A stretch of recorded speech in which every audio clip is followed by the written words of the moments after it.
Shalom, selamat pagi anak-anak. Pada pagi hari ini kita akan bersama-sama, sebelum memulai kalian dalam pembelajaran, kita akan merenungkan firman Tuhan terlebih dahulu. Dan sebelumnya kita berdoa. Mari kita berdoa. Bapa yang bertata dalam kerajaan surga, Bapa yang kami sembah di dalam nama Tuhan Yesus Kristus, pada pagi hari ini kami mengucap syukur di hadapan Engkau ya Tuhan, karena hanya kasih penyertaan pemeliharaan-Mu saja kami boleh ada hingga sampai pada saat ini. Kami mengucap syukur setiap kekuatan dan kesehatan yang boleh Engkau anugerahkan buat kami semua, sehingga kami boleh melaksanakan tugas dan tanggung jawab kami sebagai siswa dalam menyelesaikan tugas kami masing-masing. Tetapi Tuhan, sebelumnya kami akan bersama-sama merenungkan akan firman-Mu. Untuk itu biarlah Engkau memberkati perenungan firman-Mu pada pagi hari ini. Di dalam nama Tuhan Yesus Kristus kami berdoa dan bersyukur. Haleluya.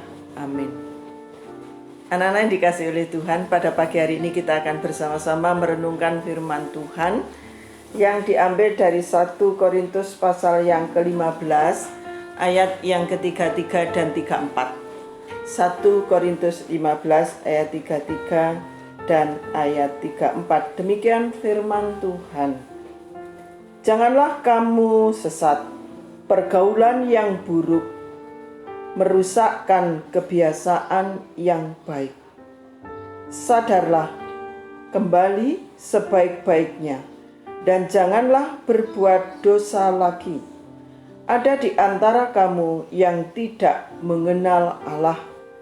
Hal ini kukatakan supaya kamu merasa malu. Judul perenungan pada pagi hari ini adalah hati-hati dalam pergaulanmu. Sebelumnya saya akan menyampaikan sebuah contoh yang itu sering muncul dalam kehidupan nyata anak remaja. Sebut saja namanya Joni. Joni ini murid SMA yang cukup rajin ketika pembelajaran. Baik ketika pembelajaran offline sebelum terjadi pandemi maupun sesudah terjadi pandemi. Dia selalu rajin dalam pembelajaran, mengumpulkan tugas tepat waktu. Kemudian ketika mau ulangan, Joni ini mesti belajar lebih awal. Taruhlah 1 minggu sebelum ulangan dia sudah belajar. Tetapi akhir-akhir ini muncul game baru yang itu menurut anak-anak muda itu sangat seru dan menantang begitu. Yang akhirnya Joni ini diajak teman-temannya, ayo ada game baru, seru ini kita main. Awalnya Joni nggak mau lah, aku masih belajar. Tugas cukup banyak, apalagi dengan pembelajaran online. Kemudian temannya terus mengajak, akhirnya Joni mau. Pada awalnya Joni main game itu sesudah pembelajaran. Tetapi lama-kelamaan pada saat belajar, Joni ini ikut main game. Wah, seru ini. Akhirnya Joni ini ketagihan. Akhirnya sampai tengah malam, bahkan larut pagi. Karena gamenya seru, maka Joni ini main game. Karena belajar dianggap sesuatu yang sangat membosankan begitu. Awalnya itu adalah hanya untuk mengisi waktu supaya tidak jenuh, tetapi apa yang terjadi akhirnya seperti itu. Anak-anak yang dikasihi oleh Tuhan, saya yakin kalian bisa menebak apa yang terjadi sesudah Joni ini akhirnya main game sampai larut malam. Kira-kira apa? 1, mesti tidurnya hampir pagi. Terus yang kedua, kira-kira tugas-tugasnya diselesaikan apa enggak? Banyak yang tidak diselesaikan. Kenapa? Tidurnya hampir pagi, otomatis pagi sampai siang bahkan sampai sore itu dipakai untuk tidur. Ya, akhirnya setelah tidur main game lagi begitu. Yang awalnya Joni itu merupakan anak yang rajin, tugas sering kumpul, Akhirnya karena pengaruh dari teman-temannya, dia tidak bisa mengendalikan diri sendiri. Akhirnya Joni pun ikut dalam pergaulan yang menurut kategori siswa itu adalah kurang baik. Pengalaman Joni itu merupakan pengalaman sederhana yang sering muncul di antara kalian. Benar apa enggak? Saya yakin pengalaman Joni itu pun barangkali terjadi pada diri kalian. Dulu rajin menjadi malas.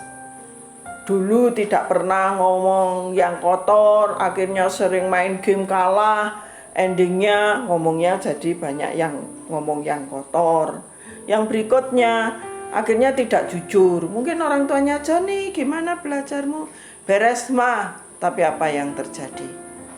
Endingnya mungkin seperti contoh di SMA Immanuel itu, ketika penerimaan rapot tengah semester banyak nilai yang kosong. Mamanya protes ke sekolah. Kenapa anak saya nilainya 0? Padahal itu bukan kesalahan dari pihak sekolah. Melalui guru mata pelajaran, melalui wali kelas, itu selalu diingatkan akan tugas-tugas tersebut. Mungkin juga ada kebiasaan buruk yang lain karena temannya itu merokok. Dulu sebenarnya Joni tidak merokok, akhirnya ikut merokok. Akhirnya banyak karakter-karakter yang kurang mendukung dalam pembelajaran ada dalam diri Joni, yaitu karakternya menjadi merosot karena Joni berada di lingkungan pergaulan yang kurang tepat. Seperti tadi di dalam 1 Korintus 15 ayat yang ke-33, Rasul Paulus mengingatkan kepada jemaat Korintus, janganlah kamu sesat, pergaulan yang buruk akan merusak kebiasaan yang baik. Oleh sebab itu, sebelum terlibat atau terlanjur di dalam pergaulan buruk, maka kalian sebagai anak remaja yang statusnya masih pelajar harus berani berkata no, tidak untuk hal-hal yang buruk, atau ketika diajak temanmu untuk melakukan hal yang kurang baik. Karena kalau sudah melekat menjadi kebiasaan, untuk melepaskan kebiasaan yang buruk tadi itu bukan hal yang gampang, sangat sulit. Nah, untuk itu harus ada kemauan untuk berubah. Masa depan kalian itu masih panjang. Apa yang kalian tanamkan saat ini, kalian akan menuainya nanti apabila kita tidak segera berubah. Untuk itu, demi masa depanmu sendiri, maka kamu harus berani berkata tidak ketika teman-temanmu mengajak melakukan hal-hal yang kurang baik. Pergaulan yang buruk pada saat ini juga terjadi karena kalian pada saat ini akrab dengan media sosial yang menawarkan banyak hal, sedangkan mungkin keluarga atau orang tua tidak bisa mengontrol apa yang kalian lakukan. Kalau kalian punya tanggung jawab pada diri sendiri, ada tawaran apapun di media tersebut, kalian harus berani berkata tidak. Untuk itu, bagaimana supaya kita bisa berubah dari kebiasaan buruk tadi? Karena judul renungan pada saat ini adalah hati-hati dengan pergaulan.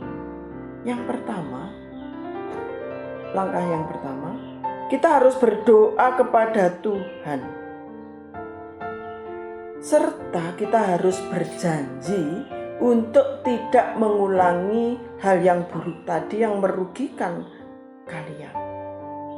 Yang rugi itu bukan hanya kalian sendiri, tetapi keluarga juga akan dirugikan, dan dampak yang lebih luas itu nanti dampaknya hubungan kalian dengan keluarga, dengan Tuhan, dengan teman-teman, atau kalau kita berbicara dengan bangsa dan negara, berarti kalian memiliki andil yang kurang baik terhadap bangsa dan negara ini. Untuk itu, yang pertama kali seperti yang saya sampaikan tadi, kalian berdoa kepada Tuhan. Mohon ampun apabila waktu-waktu yang sudah diberikan oleh Tuhan itu diisi dengan hal-hal yang tidak berkenan di hadapan Allah. Dan berjanji untuk tidak mengulangi kebiasaan buruk. Memang itu bukan hal yang gampang. Perlu komitmen dari diri kita sendiri. Ketika mungkin ada teman mengajak yang tadi saya nyampaikan berkata no, begitu juga ketika diri kita mungkin ada keinginan ke sana, kita pun harus bisa berkata pada diri kita sendiri no atau tidak. Yang kedua, jangan ragu-ragu kalian menceritakan masalah kalian yang seperti itu ke orang tua. Contohnya, ketika rapotmu muncul nilai banyak nol atau bahkan semua nol, kalian harus terbuka kepada orang tua kalian. Memang gak enak, sakit nanti. Pasti minimal kalian akan dimarahi. Tetapi di dalam hal ini kalau kalian tidak terbuka, akan fatal, akan parah dampaknya ke belakang. Untuk itu terbukalah menceritakan masalah-masalah yang kamu alami pada saat ini kepada orang tuamu yang pertama. Yang kedua kepada mentor mungkin yang ada di gereja. Yang ketiga bisa bercerita kepada guru BK. Mereka akan membantu kalian mencari jalan keluarnya. Jangan diatasi sendiri. Secara manusiawi, ketika kita berada di dalam masalah yang berat, itu kita sering stres, putus asa karena kita berusaha untuk mengatasi sendiri. Untuk itu, kalian datanglah kepada orang-orang yang terdekat, yang mungkin menurut kalian bisa kalian percaya untuk memberikan jalan keluar terhadap permasalahan yang kalian hadapi. Yang ketiga, ikut kegiatan positif. Ikut klub, contohnya klubnya musik, olahraga, basket, voli, kemudian mungkin berenang, goes ya istilahnya itu. Nah, maka itu akan mengalihkan mungkin kebiasaan-kebiasaan buruk tadi untuk menuju hal yang baik ketika kalian ikut dalam kegiatan yang positif. Yang tidak kalah penting dengan itu semuanya adalah kalian melibatkan diri dalam kegiatan di gereja. Karena kalau kalian aktif dalam bergereja, anak-anak minimal tidak mungkin di gereja itu melakukan hal-hal yang tidak baik. Pasti meskipun mungkin anak remaja di gereja itu main musik atau yang lainnya, tetapi di gereja itu lebih banyak positifnya daripada negatif. Bagi yang sudah terkena dalam pergaulan buruk tadi atau maka kalian harus terus menjaga kewaspadaan kalian. Terus berjaga-jaga. Terus stay positif istilahnya.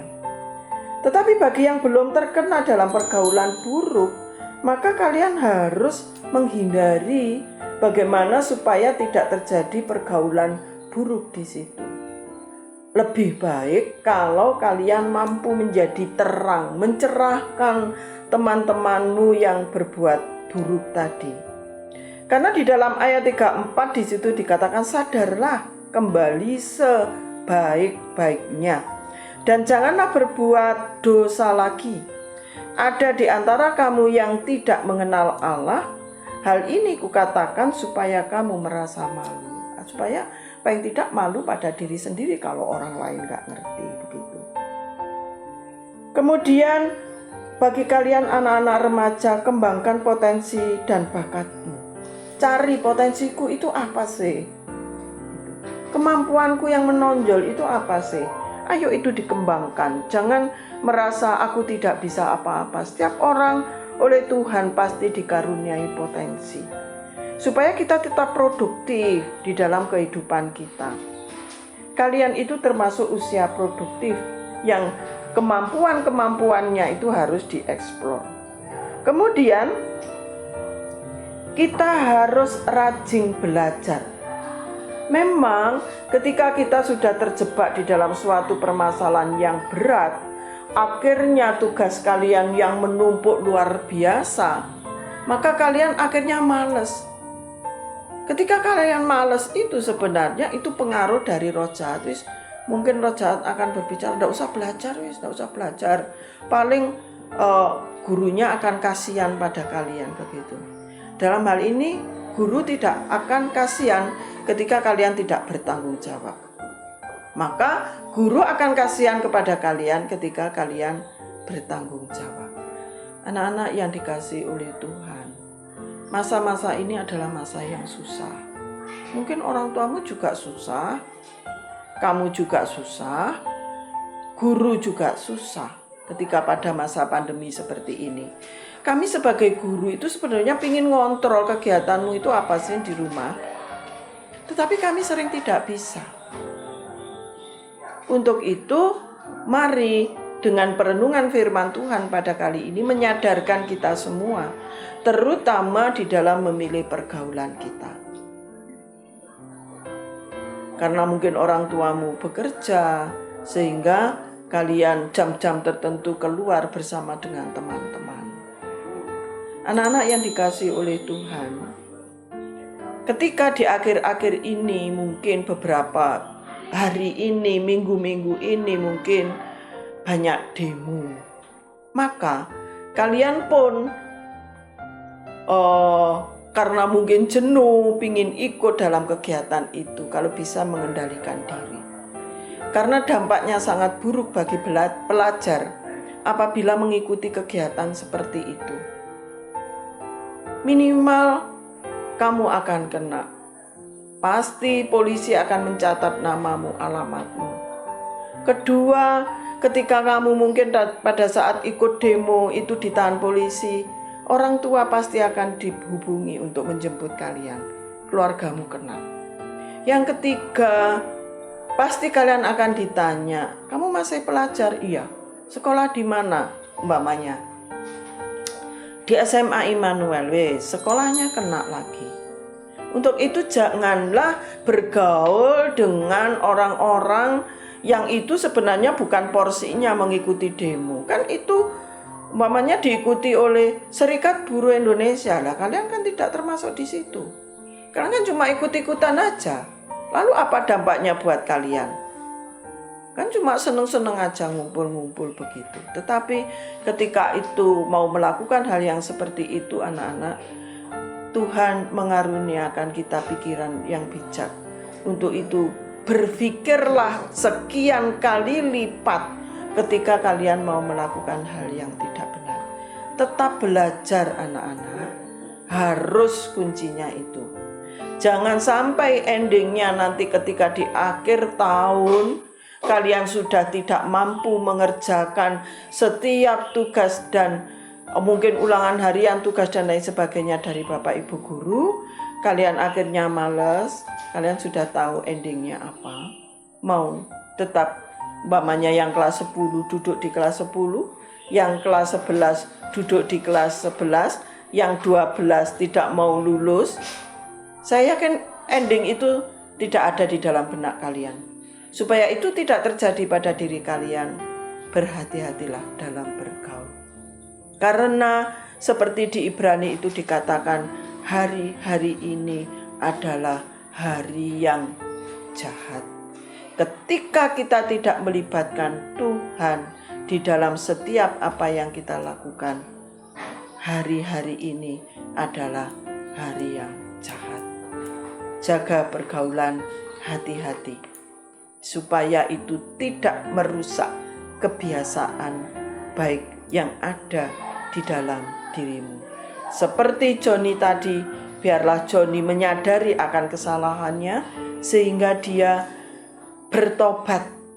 Dia mohon ampun kepada Tuhan, dia punya komitmen pada diri sendiri. Dia mulai mengisi hari-harinya dengan kegiatan yang positif. Begitu juga dia mulai belajar kembali. Allah kita bukan Allah yang pendendam.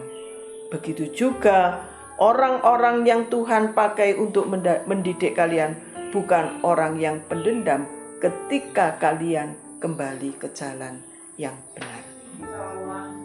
Tuhan berkati kita semua anak-anak, tetap jaga kesehatan, sering cuci tangan, kalau keluar pakai masker, jaga jarak, jangan sering berkerumun, tidurnya jangan malam-malam, karena kalau tidur malam imun kalian itu akan menurun.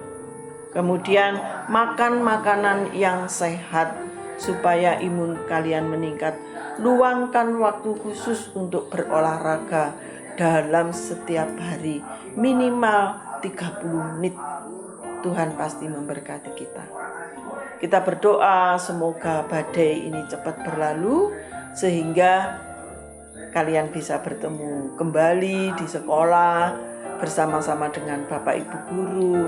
Kita melaksanakan kegiatan yang normal. Tuhan memberkati kita semua.